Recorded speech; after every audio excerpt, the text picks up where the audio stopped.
नमस्कार मित्रमैत्रिणींनो, एव्हरीथिंग या चॅनलमध्ये आपणा सर्वांचे खूप खूप स्वागत आहे. मित्रमैत्रिणींनो, आज आपण गुरुचरित्राबद्दल माहिती पाहणार आहोत. सिद्ध व नामधारक यांच्या संवादातून गुरुचरित्र ग्रंथ उलगडत जातो. सिद्ध म्हणजे नृसिंह सरस्वती व नामधारक म्हणजे सरस्वती गंगाधर संप्रदायांची दृढ इच्छा आहे. या संदर्भात एक पुरावा असा की गंगाधरांचा पुत्र सरस्वती प्रपंचात त्याग करून मनशांतीच्या शोधासाठी गाणगापूरच्या दिशेने निघाला. पाय थकल्यावर तो एका वृक्षाखाली निद्राधीन झाला. तेव्हा त्याला एका दिव्य मूर्तीचे दर्शन स्वप्नात घडले. तो जागा झाला व स्वप्नातील मूर्तीचे ध्यान करत पुढे जाऊ लागला. सिद्धनाळ नामक जी मूर्ती त्याने स्वप्नात पाहिली होती तीच प्रत्यक्ष भेटली. नंतर तिने त्याला भीमा अमरजा संगमावर आणून कथा सांगण्यास सुरुवात केली. ही घटना शके 1490 मध्ये घडली. याचाच अर्थ तब्बल 110 वर्षांनी महाराज पुन्हा सिद्धांच्या रूपात अवतीर्ण झाले. भीमा अमरजे संगमावरील 1 महिन्याच्या वास्तव्यात सिद्ध व नामधारकांच्या संवादातून गुरुचरित्र लिहिले गेले. गुरुचरित्राचे एकूण 52 तसेच काही ग्रंथात 53 अध्यायात असून 7491 ओव्या आहेत. त्याची विभागणी ज्ञानकांड, कर्मकांड आणि भक्तिकांड अशी केली आहे. विविध कथांच्या माध्यमातून ज्ञान, कर्म, भक्ती यांचा समन्वय यात साधला असून या तिन्ही उपासनासाठी गुरुचे मार्गदर्शन कसे अनिवार्य आहे असे अतिशय सुंदर आणि मर्मग्रामी विवेचन ग्रंथकर्त्यांनी ओघवत्या भाषेमध्ये केले आहे. दत्तावतार श्री नृसिंह सरस्वती यांच्या प्रेरणेनेच गुरुचरित्र लिहिले गेले. परिणामी या ग्रंथाला ईश्वरी अधिष्ठान असल्याने तो वरद ग्रंथ असून त्याला श्री गुरूंनी भक्त कामकल्प तुम्र असा वर देऊन ठेवलेला आहे.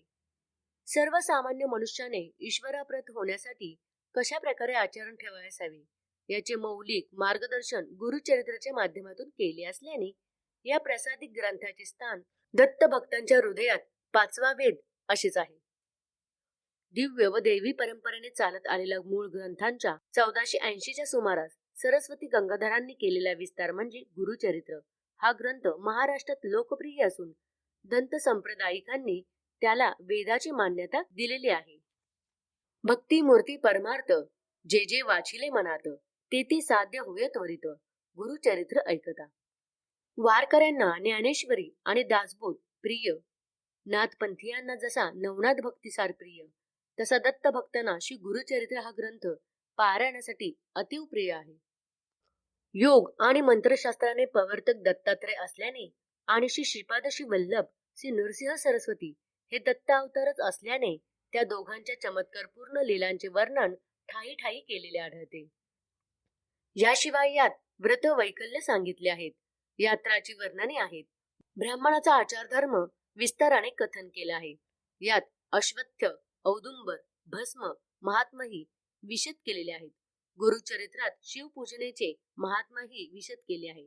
रुद्राक्ष धारणाचे फायदे, शिवरात्रीच्या उपवासाचे फळ, सोमवार व्रत, भस्मलेपन इत्यादींची तपशीलवार माहिती आहे.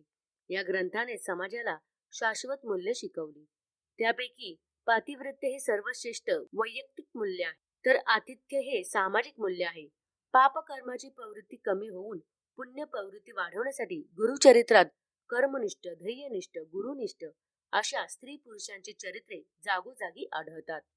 गुरुचरित्रात वाङ्मय सृष्टीहून एक उच्चतर अशी चिन्मय सृष्टी आहे आणि म्हणूनच यातील प्रत्येक ओवी परमेश्वरी शक्तीने भरलेली असून कोणी प्रखर विरक्ती व अविचल भक्तीने या दिव्य ग्रंथांची पारायणे करील त्याला प्रपंच आणि परमार्थ दोन्ही सुखाचे होतील, हे त्रिवार सत्य.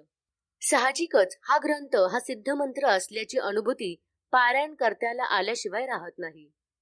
गुरुचरित्रातील प्रत्येक अध्यायात अशा अनेक दृष्टांत कथा आहेत. लोक त्याला चमत्कारक कथा समजतात, पण त्यामागील भक्तिसूत जाणून घेऊन गुरुबोधाचे स्वरूप कळून घेतले पाहिजे. गुरुसेवेशिवाय गुरुकृपा होणे शक्य नाही. गुरुसेवेसाठी दृढ गुरुनिष्ठ हवी, गुरुकृपेसाठी साधना हवी. गुरुकृपा झाली तर शिष्याचे कल्याण होईल.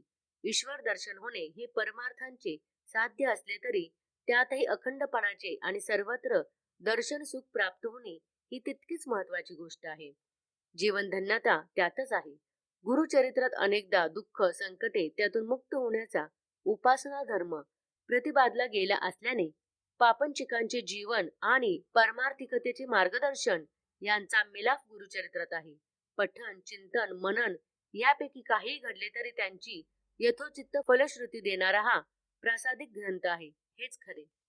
गुरुचरित्राचे एक महत्वाचे वैशिष्ट्य अभ्यासकांच्या नजरेतून निसटले आहे, ते हे की यात वैदिक अवैदिक या दोन्ही संस्कृतीच्या प्रवाहाचा संगम झालेला आहे. वेदनिष्ठेचा उद्घोष तर या ग्रंथात स्पष्टपणे ऐकू येतो. त्याचप्रमाणे वैदिकांच्या आचार धर्माचा ध्वनीही यात तितकाच स्पष्टपणे मिसळलेला आढळतो. लिंगपूजा ही अवैदिकांची, शिवपूजा म्हणजे ईश्वर पूजा, सोमवारचे व्रत, भस्मलेपन, रुद्राक्ष धारण हे आचार त्याच परंपरेतले आहे. अंतःकरण असता पवित्र, सदा काळ वाचावे गुरुचरित्र. अंतर्बाह्य सुचिरभूतता राखून या ग्रंथाचे वाचन करावे. वैविध्यपूर्ण अशा संकल्प पूर्ततेसाठी गुरुचरित्र सप्ताह वाचनाचे अनुष्ठान निश्चित फलदायी ठरते, असा अनेक वाचकांचा व साधकांचा अनुभव आहे. त्या दृष्टीने अनुष्ठानाच्या काळात पाळावयाचा सामान्य संकेत व नियम पुढील प्रमाणे आहेत. गुरुचरित्र सप्ताह करताना शक्यतो आरंभ शनिवारी करून शुक्रवारी संपवावा.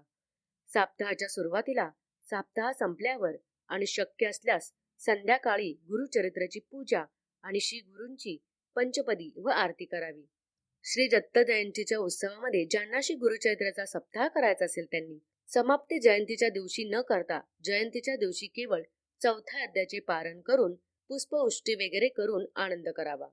सप्ताहाच्या 7 दिवसाचा व्रतस्थपणा पदरात पाडण्यासाठी समाराधना 8व्या दिवशी करणे चांगले. घरात जागा एकांत हवी, तशी नसेल तर श्री दत्त मूर्ती असलेल्या मंदिरात सप्ताह करावा. उत्तरेस किंवा पूर्वेस तोंड करून बसावे. शक्य असल्यास घरी किंवा देवघरात सप्ताह सुरू करावा. अखंड दीप असावा. सप्ताह सुरुवातीपासून संपेपर्यंत तुपाचा दिवा असावा. समाप्तीच्या दिवशी सुवासिनी व ब्राह्मण भोजन द्यावे. 7 दिवसापर्यंत सोवळ्या ओवळ्याचे नियम पाळावेत. सप्ताह वाचण्यास बसल्यानंतर मध्येच आसन सोडून उठू नये. दुसऱ्याकडे बोलू नये. हविष्यान्न एक वेळ घ्यावे. संध्याकाळी फक्त दूध प्यावे. साखरेचा वापर केल्यास चालेल, गूळ वापरू नये. गव्हाची पोळी, तूप, साखर घेता येते. ब्रह्मचर्य पालन करावे. भूमिशयन म्हणजेच पलंग किंवा खाटेवर निजू नये. गादी घेऊ नये. चटई किंवा पांढरे घोंगडे अथवा सतरंजीवर झोपावे. सप्ताहाच्या 7व्या दिवशी समाराधना करण्यास हरकत नाही. त्या दिवशी महानैवेद्य झालाच पाहिजे. ज्यांना वेळ नसेल त्यांनी अवतरणिका वाचावी. त्यासाठी देखील वेळ नसेल तर त्यांनी किमान 11 ओळी तरी श्री गुरुचरित्रांचे वाचन करावे. दिगंबरा दिगंबरा श्रीपाद वल्लभ दिगंबरा, वदेह नरकेसरी सरस्वती श्रीपाद युग्माभुंजम. श्री गुरुदेव दत्त. तर मित्रमैत्रिणींनो, अशा प्रकारे हे गुरुचरित्राबद्दल माहिती. तर मित्रांनो, हा व्हिडिओ तुम्हाला कसा वाटला हे मला कमेंट करून नक्की कळवा. आणि अशीच विविध प्रकारची व्हिडिओ पाहण्यासाठी आमच्या चॅनेलला लाईक आणि सबस्क्राईब करा आणि बेल आयकॉनला प्रेस करा. धन्यवाद.